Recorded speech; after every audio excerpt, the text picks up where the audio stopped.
Hello everybody. It's a cold, rainy, wet morning in May, and just when I thought I was not going to have to use my heater anymore at home, I had to turn it back on again, and so I was rather disappointed in that. And every time we come into another warm spell, I think, maybe this time I can just leave the air conditioner on, but we'll see. Today we're actually in a transition because we're transitioning into verse 4. We finished the first 3 verses of Psalm 23, and now we're transitioning into verse 4, which is not only the second half of the psalm, but we're going to see a transition in language, which really makes our focus a little bit different. So this lesson is lesson 8, and it's entitled, "Even though I walk through the valley of the shadow of death, I will fear no evil, for you are with me." And boy, there's a lot packed into that verse. But in preparation, you should read Keller chapter 7, "Even though I walk through the valley," and you should read Lucado chapters 10 and 11. They are "I will lead you home" and then "When morning comes." And so in this lesson, we're going to be dealing with the burdens, 2 burdens, the burden of the grave and grief. And because they are so closely related, I thought it was important to put them together. Plus, they have to do specifically with this section of the verse. The first thing that we want to notice is that the psalmist has transitioned now to first-person language. Whereas in the beginning, he was talking about "The Lord is my shepherd, I shall not want. He makes me lie down in green pastures. He leads me beside still waters. He restores my soul." Always talking about the shepherd in the third person. Now we're transitioning into the first person as he is addressing God. "Even though I walk through the valley of the shadow of death, I will fear no evil, for you are with me." Now he's speaking directly to the Lord. And whereas we were participants before, we were observers, We were observing from the outside perspective. Now we're becoming participants in the personal perspective. And this language changes because now David is directly addressing God in his statements. And this is significant because now we're getting into the real dangers. We've talked about what the shepherd does and how he cares for us. He brings us to the best grazing. He brings us to the best water. He does all the preparation. He is the one that cares for us. And he continues to do that, but now he is directly addressing the shepherd. And it's interesting that he does it in this verse because he's walking through the valley of the shadow of death. And this verse is particularly, in the very first lesson, we talked about how well known Psalm 23 is. Well, of Psalm 23, this is going to be the best known verse because everybody talks about the valley of the shadow of death, whether they know the Lord or not, whether they know the Bible or not, they have heard about this. And it's become an expression that people can use very often when they're talking about death and grieving and walking through the valley of the shadow of death. And really, it can incite a fear of the grave and the fear of death. And as we get into this, one of the things that the shepherd has to realize for his sheep is that death is a very real danger for his sheep, especially when the spring has come and the grazing from the winter and the spring has pretty much gone. So now he's got to move his sheep to higher ground, to the upper pastures where he knows that the good grazing is now. They've been over the winter, they've been regenerating, and now it's time for him to take those sheep up to the mountains. And in order for him to do that, he has to lead them through the valley. And we're going to be talking about that in a little bit. But he's got to get to that higher ground because that's where the better grazing is, because now he has to leave the pastures near his ranch. He has to leave them now to regrow the grass so that when he brings them down again at the end of the summer, he's got good grazing for them then. So it really goes back to our former lesson where we were talking about how he has to keep his sheep on the move. And this is something that is normal in Palestine. If you remember the story of when Samuel went to Jesse's family to anoint the new king of Israel, and he went through all of Jesse's sons, but there was one that was out with the flock, and it was most likely that David was up in the summer pasture, so he had to go and be called and then brought back down. So there was a time element that took place here, but it was one of the things that David knew extremely well because he was a shepherd. So not only the psalmist has transitioned to first person language, now we're surrendering. Now we've realized that, okay, there's a real danger here and there is a real fear here, and that is of the grave. And this verse is really instrumental in helping us to deal with that fear. It says, even though I walk through the valley of the shadow of death, I will fear no evil, for you are with me. So the first thing we have to recognize is that death is something that we all have to face.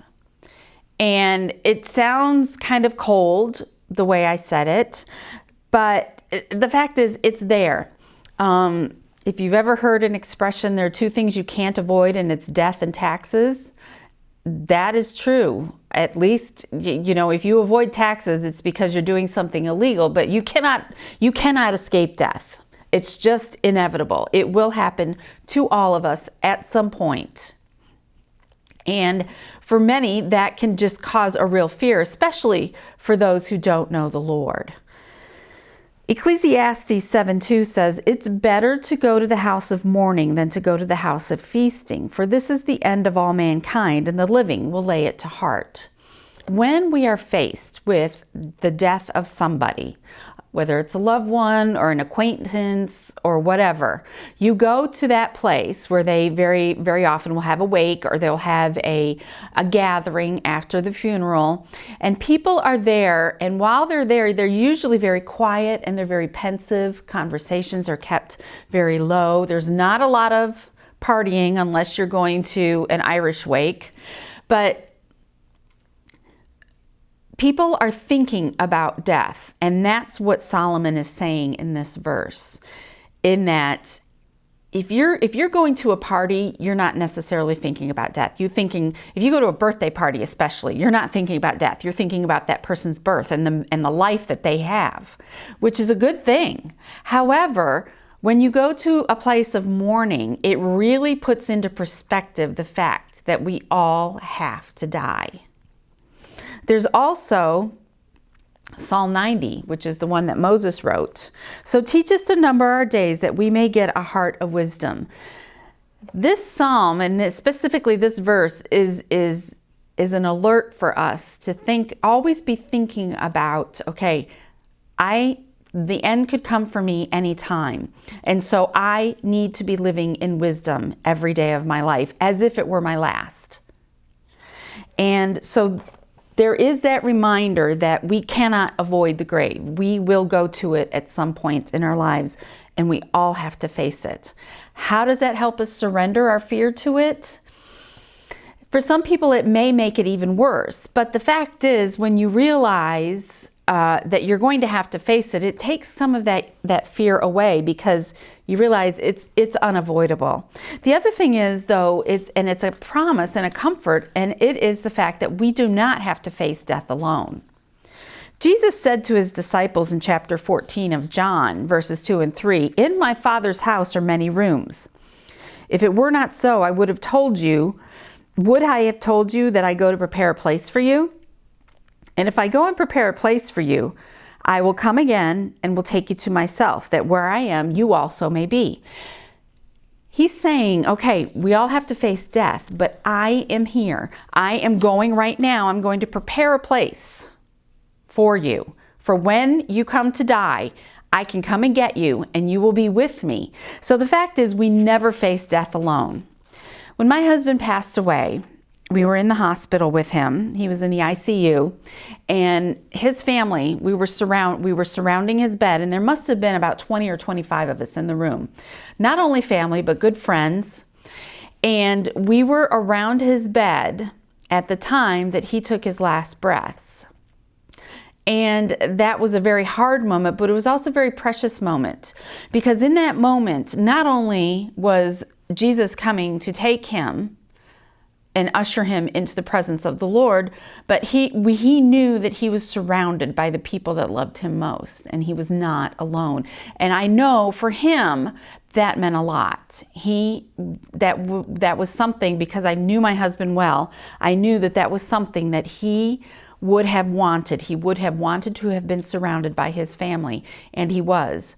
And I know that was precious to him. And I'm thankful for the time that we were able to be there with him, and not for him to have to go through that, humanly speaking, alone.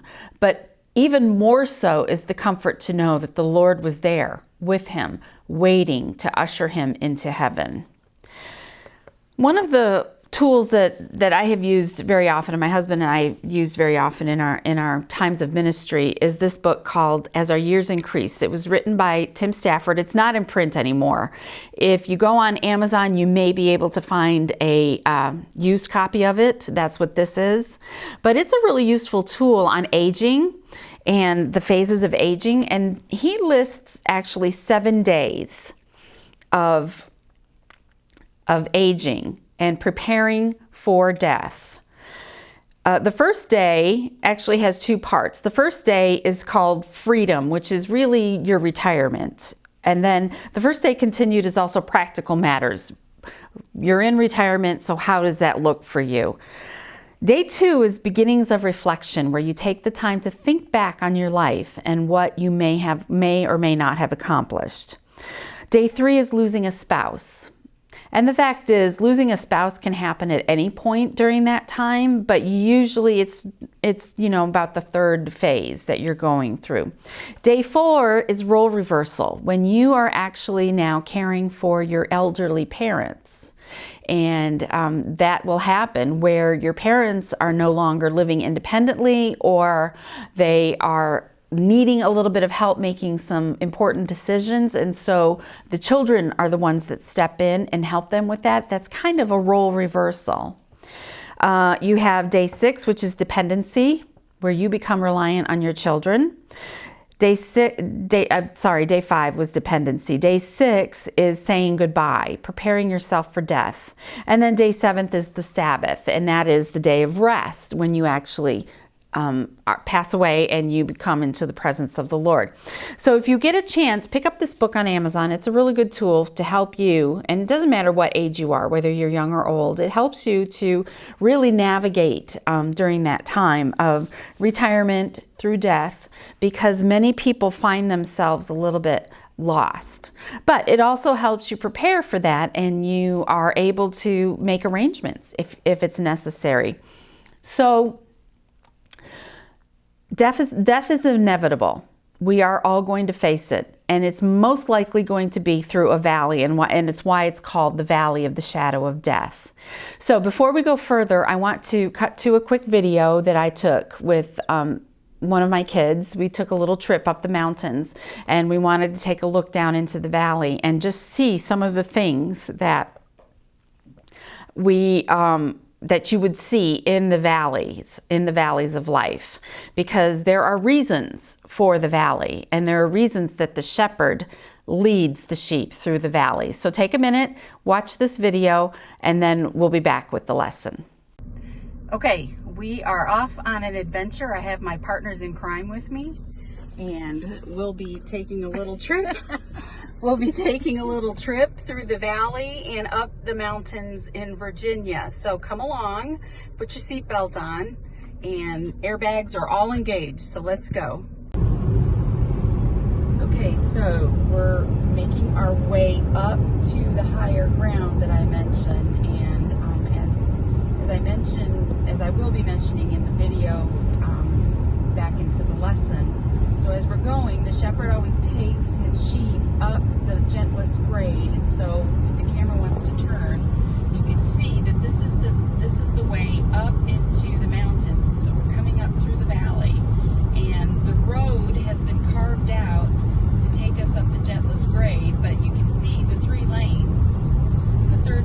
right is for those slower moving cars or the trucks that can't go as fast, and we go up, and sometimes the road is a little winding because it keeps the grade a little more gentle and not so hard. But you can see to the right that it's obviously lower to the right going down into the valley, and then to the left is where we're moving up into the mountain. And my ears are popping, and so I know that I'm going up higher in elevation right now.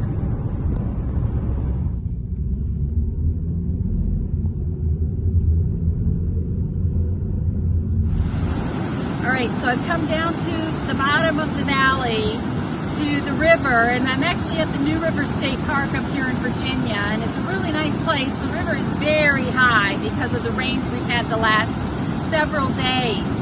But if we were a shepherd bringing our sheep, so he probably would not let them drink from the river, because you can see it's just really raising right now and the rapids are behind me. But if this were calmer, he would allow his sheep to come down and graze in the grass, which you can see is really lush and green, and also drink from the river's waters, which are flowing, and so they're disease-free, and his animals can get some nice clean water. And so even though this can be a really dangerous place, because if you see behind me, the mountains are going up again, that's where the predators can be. And so he is always on the lookout while his flock is grazing and drinking. And so I just thought this was a really good place for us to check out a nice valley area, but it can also be a dangerous place partly because of the river rapids right now, and partly because of the predators that could be up in the mountains waiting for us. So this gives us an idea of our valley experience, and as we get a little bit further into the lesson and I am explaining about the reasons for the valley, this should hopefully help you to picture it a little bit better. Okay, so reasons for the valley. There are some definite reasons why the shepherd, if he's getting to the higher ground, which is where he wants to be for the summer grazing, he has to go through the valleys.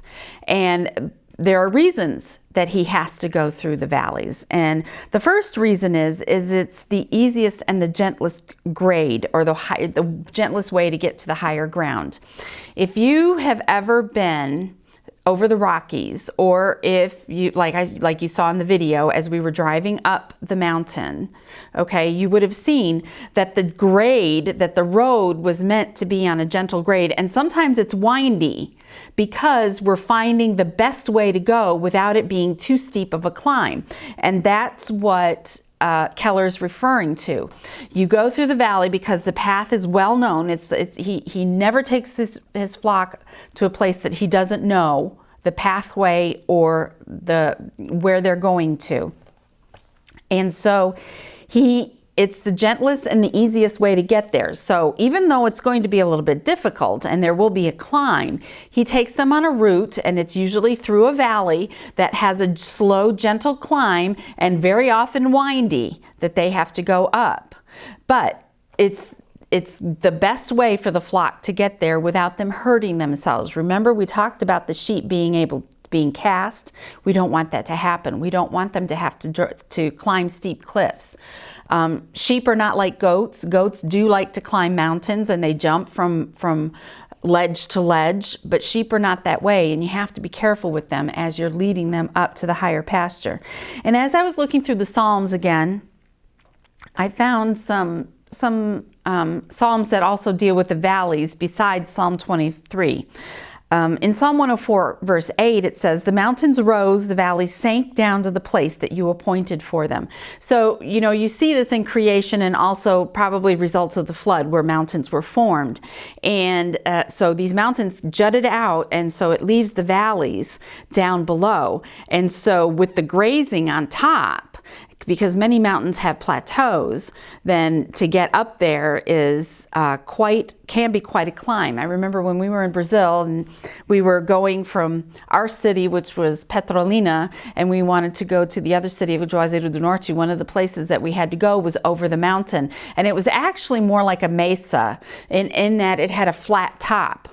But we got to the mountain, and then we had to take this climb, which was the gentlest way to get up from the valley, but it had hairpin turns, and so we had to be, it was slow going, and we got there. But then once we got to the top, it was flat, and we could see pasture out to both sides of the road. And that's what the shepherd is talking about. You go from those valleys up the mountains on those steep and winding curves, even though they are at the gentlest grade, to get there.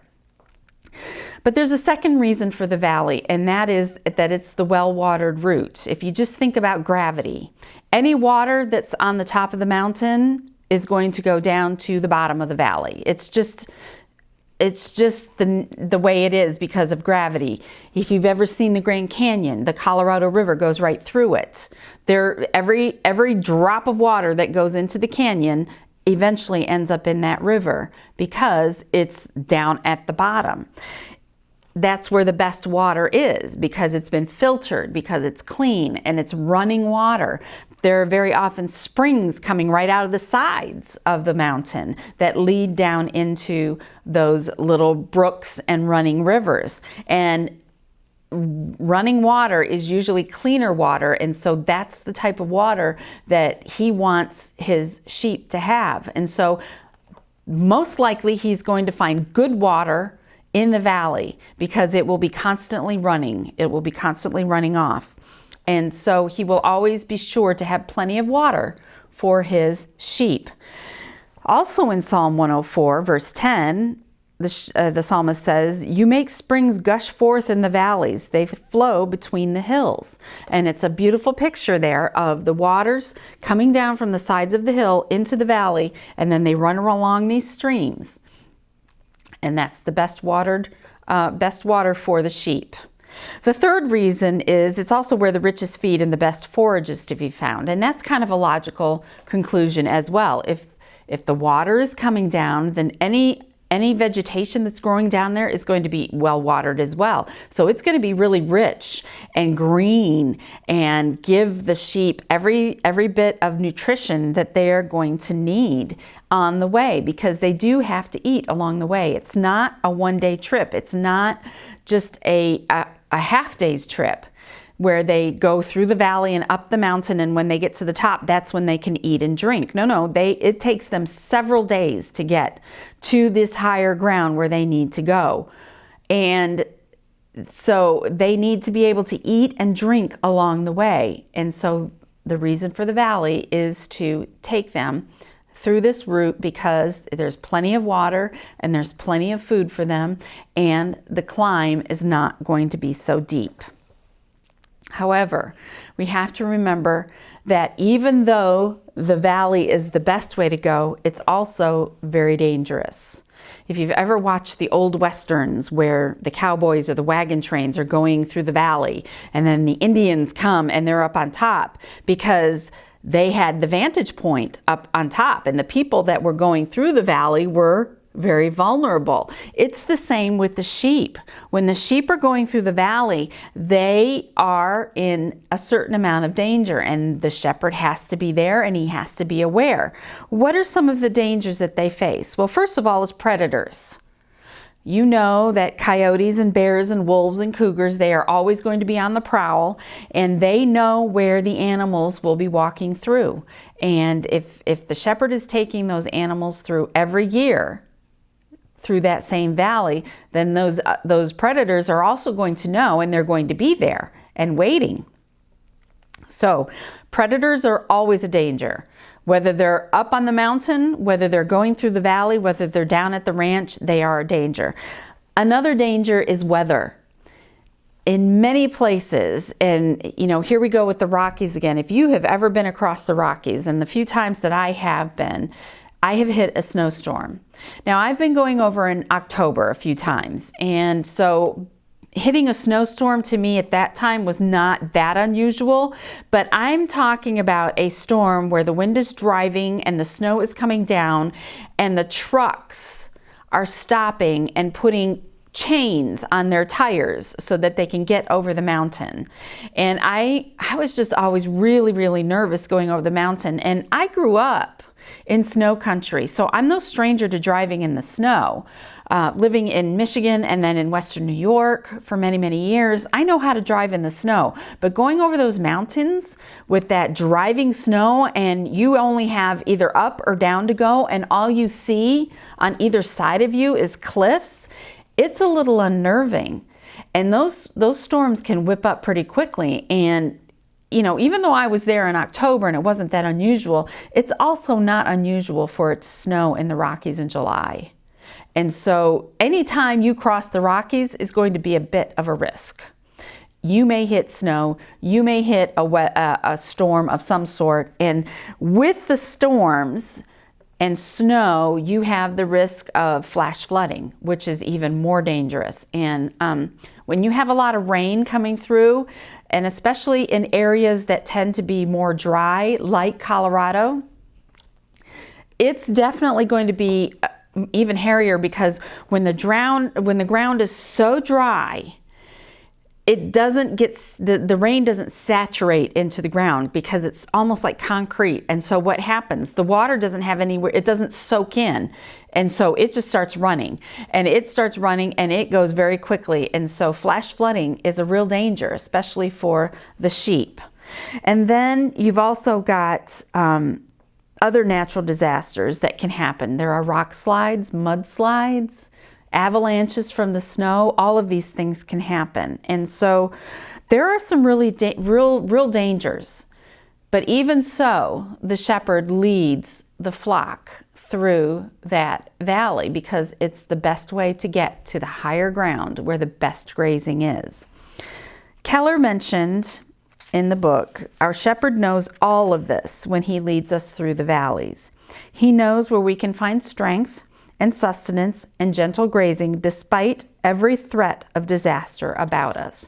And the fact is, he goes and he takes the flock, and he is willing to take those risks because he is always on the alert. Always taking care to watch out for predators, to watch out for weather, to watch out for slides, rock slides or mudslides. He is always on the alert. And a lot of times the sheep can sense when a storm is coming, and so he will pay attention to how they are acting as well. So it's a very real danger walking through the valley of the shadow of death. What's on the other side is infinitely better than what we have below. If you remember, the sheep have to be taken up to the higher ground during the summer because there is no good grazing now down below. They've eaten away what can be eaten, and if they eat any more, they're just going to be gnawing at the ground, and so they have to be moved. But realizing that on the other side is better and good grazing makes it worth the trip and makes the journey purposeful, even though it is difficult, even though it is full of dangers and threats. When you get to the other side, it is so much better. And that is the comfort of the Christian at death, because when he gets to the other side, he takes his last breath here on earth and wakes up in the presence of the Lord. He has arrived at the better grazing, at what is so much better than anything that he left behind. However, those of us who are left behind are dealing with the burden of grief. And it is something that lingers. It does not go away. My first grandson was born just a couple of days ago, and I am so happy, and he is such a sweet little boy. But it's kind of a bittersweet time for me because I know one of the things that my husband really wanted to see was his grandchildren. And every time I look at his face, his little face, I think about his grandfather that's in heaven, that he won't get to know here on earth. He will get to know him in heaven. But it's kind of a sad and happy time at the same time. But that's what it is. It's lingering grief. that I still have for my husband. 3 years later, I'm much better. God has helped me to deal with the grief. But every once in a while, something happens, like the birth of my grandson, where I am reminded that, this is still very hard, and it lingers and it hangs on to us, sometimes for months, sometimes for years. And every person is different. So why does grief linger? I thought Lucado really had a good explanation for that. Grief lingers because you're dealing with more than memories. You're dealing with unlived tomorrows. You're not just battling sorrow, you're battling disappointment. You're also battling anger. And I have to admit to all of these. I'm not only dealing with the memories, I'm dealing with the unlived tomorrows, the things that could have been. I'm battling sorrow. I'm also battling disappointment that my husband is not here to see his grandson. And there were times, and sometimes even now, there are times when I battle some anger, and I have to take that to the Lord and deal with it. So in this burden of grief, there are a couple of things that we need to consider, and always going back to God and who He is. And the first one is that God is a good God. In our hardest and most difficult times of life, when we are feeling the most pain, is when we have to be reminded that God is a good God. Psalm 34:8 says, "Oh, taste and see that the Lord is good. Blessed is the man who takes refuge in Him." The Lord is good. He just makes a statement about it. There is not any element of His personality or His character that is bad. He can't be bad. God is good. And it's one of the things that we tell our children, and it's a very simple statement, but it's one that we have to cling to, especially during these most painful times. And not only is God a good God, God does only what is good. When He takes our spouse from us, it doesn't feel like God only does what is good. But He is. And sometimes it's something that you have to remind yourself of daily, hourly, minutely, that God only does what is good. He took my husband to heaven. I don't know why. I felt like my husband had a lot still to offer this world in ministry. God had different thoughts. I'm thankful that he is with the Lord, but I am still questioning sometimes that God only does what is good. And it's sometimes that's a hard concept to really just come to grips with it and to accept it and to say, okay, God, everything you do is good, even though it hurts me sometimes. Isaiah 57:1-2 probably are the best explanation for this, although it's not a real good, it's not real clear. Let me rephrase that. Isaiah 57:1-2 says, "The righteous man perishes and no one lays it to heart. Devout men are taken away while no one understands. For the righteous man is taken away from calamity. He enters into peace. They rest in their beds who walk in their uprightness." My husband's in a better place. I understand that completely. And despite my pain, I understand